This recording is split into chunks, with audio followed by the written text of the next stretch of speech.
All right, and here is the result of the end of the cookie and brownie. Let it heat it off, let it cool off for 15 to 20 minutes, and I am going to try it and see how it is.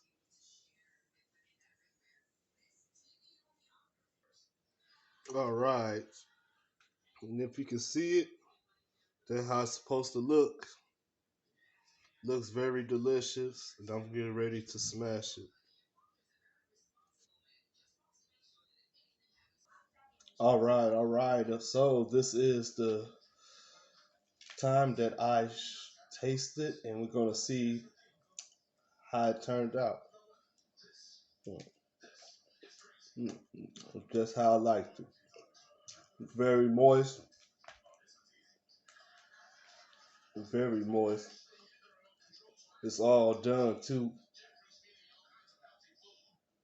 Mm, It just, it's good. It's good. Just put it that way.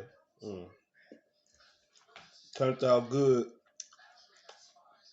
The cookie is cooked right into the brownie. The cookie tastes good too.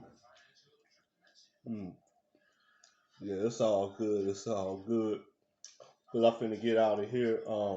I'd like to thank y'all again. Make sure you like and subscribe to my page, Terrence McCall's Channel T Entertainment. And y'all have a good night. Thank you.